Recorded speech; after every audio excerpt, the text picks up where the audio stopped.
वजीर आजम शहबाज शरीफ से गवर्नर खैबर पख्तूनख्वा फैसल करीम कुंडी की अहम मुलाकात। केपी समेत मुल्क की सियासी सूरत हाल पर तफसीली गुफ्तगू। गवर्नर केपी का सूबे के मामले में वफाकी हुकूमत की गैर संजीदगी का शिकवा।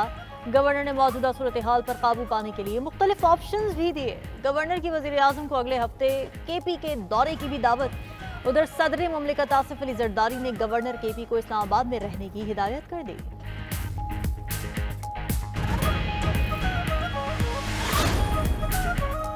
तहरीक इंसाफ का डी चौक इस्लामाबाद में एहतजाज। वजीर आला केपी अली अमीन गंडापुर का काफिला रवा दवा। पुलिस और मुजाहिरीन में झड़पें। अटक में मुजाहिरीन के पथराव से 2 पुलिस एहलकार जख्मी। इस्लामाबाद जाने वाले रास्ते बंद। पुलिस की भारी नफरी तैनात। Security high alert. जुड़वा शहरों में दफा 144 नाफिज। डबल सवारी पर पाबंदी। बानी PTI की दोनों बहनें गिरफ्तार। अलीमा खान और उज़मा खान वेमेन थाना सेक्रेटेरिएट मुंतकिल।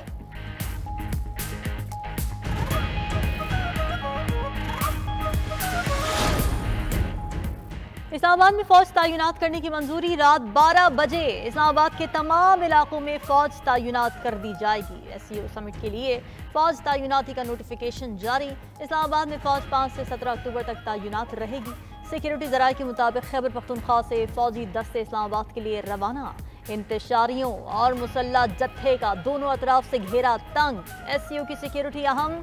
इंतशार फैलाने की इजाजत नहीं दी जाएगी।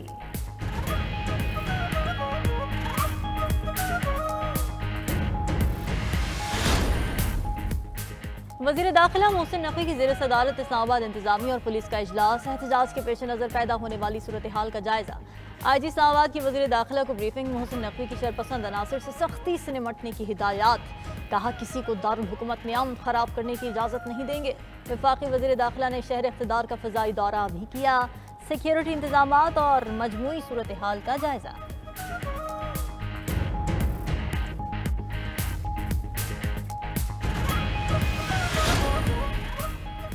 सिफारती महाज पर पाक भारत ताल्लुकात में अहम पेशरफ्त। भारत का इस्लामाबाद में शेड्यूल्ड SCO कॉन्फ्रेंस में शिरकत का ऐलान। भारतीय वजीर खारजा जयशंकर शंघाई ताउन तंजीम इजलास में शिरकत के लिए पाकिस्तान आएंगे। भारतीय दफ्तर खारजा की तस्दीक।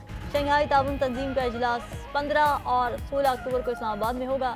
पाकिस्तान ने भारत को दावतनामा भेजा था।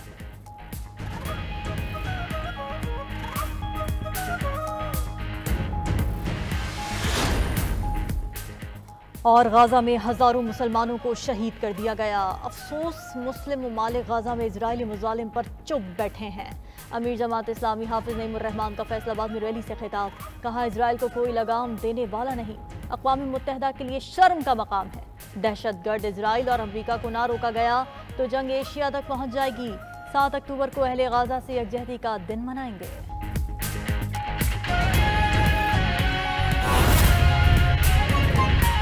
बाद में सिक्योरिटी की जिम्मेदारियां संभालनी हैं। वफाकी हुकूमत की जानिब से आर्टिकल 245 के तहत पाक फौज के दस्तों की तैनाती के हवाले से यह अहम फैसला किया गया था। SCO समिट के हवाले से यह फैसला किया गया था। इस हवाले से मजीद जान लेते हैं। नुमाइंदा खुसूसी रियाजुल हक हमारे साथ मौजूद हैं। रियाजुल हक, आगाह कीजिएगा, जिम्मेदारियां संभाल ली गई हैं? वज़ारत दाखिला ने आइन के आर्टिकल 245 के तहत पाक फौज की तैनाती के जो नोटिफिकेशन किया था उस की रोशनी में पाक फौज के दस्तों ने इस्लामाबाद और उसके गर्दनवा में बाकायदा तौर पे जो तैनाती है वो तकरीबन सारा अमल मुकम्मल हो चुका है। और कुछ जगहों पे जब बाकायदा जो है वो फ्लैग मार्च भी किया गया है। और शहरियों के जानो माल के तहफ़्फ़ुज़ और अमन व अमान बरकरार रखने के लिए पाक फौज का इलाके भर में गश्त जो है वो शुरू कर दिया गया है। और ज़राए के मुताबिक किसी भी शरपसंद को अमन व अमान से हवाला करने की इजाज़त नहीं दी जाएगी। तो ये है जी। अच्छा रियाज, ये बताइएगा कि जब इस तरह से फौज तैनात की जाती है, आर्टिकल 245 का सहारा लिया गया है, SOPs क्या होते हैं? उसके हिसाब से शहर में जो मामूलाती ज़िंदगी होते हैं उस पर क्या असरात होते हैं या फिर स्मूथ होता है, कोई फ़र्क नहीं पड़ता? मामूलाती ज़िंदगी तो बिल्कुल मुतासर इससे नहीं होती। ये सिर्फ ऑप्टिक्स के तौर पे इस्तेमाल होता है कि शहर भर में अगर शरपसंद अनासिर कहीं पे मौजूद हों या किसी किस्म की शरारत करने का या इमारतों को या इदारों को नुकसान पहुंचाने का फिजिकली अगर कोशिश कर रहे हों तो एक डेटरेंट के तौर पे जो है ये फौज काम करती है। बाकी मामूलात ज़िंदगी जो है वो चलते रहते हैं। और ख़ास तौर पे SCO समिट भी होना है 15-16 को, उसमें दुनिया भर से जो मंदूबीन हैं वो आने हैं, तो लिहाजा शंघाई ताउन तंजीम एक इंतहाई अहमियत का हामिल समिट है। इस लिहाज से कोशिश की गई है कि किसी किस्म के जो लॉ एंड ऑर्डर की सूरत हाल है उसको ख़राब होने से बचाया जाए और शहरियों को ये पैगाम दिया जाए कि फ़ौज शहर में मौजूद है और किसी किस्म के इंतशार की गुंजाइश नहीं है।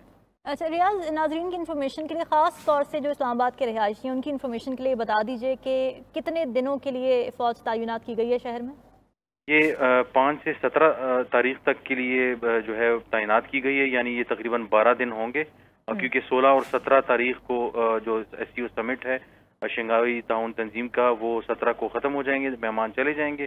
तो 17 की रात 12 बजे तक जो है मुसल्लह अफवाज जो हैं वो इस्लामाबाद के गिरदनवा और अहम मकामात पर ख़ास तौर से जो रेड जोन और डी चौक का जो एरिया है जहाँ पे मुख्तलिफ होटलों में मेहमानों का क़याम होगा, प्रेस कॉन्फ्रेंसेस होंगी, सेमिनार्स होंगे और तो वहाँ पे उन इमारतों के गिर्द जो है फ़ौज मौजूद होगी।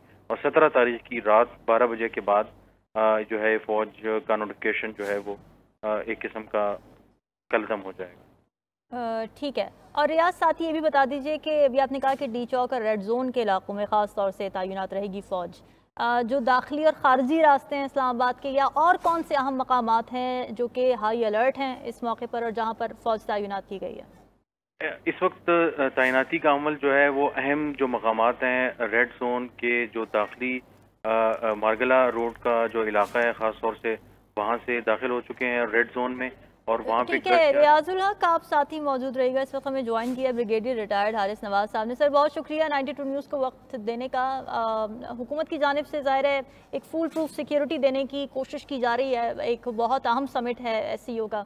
आप क्या समझते हैं 245 आर्टिकल का सहारा लेके फ़ौज की तैनाती को किस तरह देख रहे हैं आप?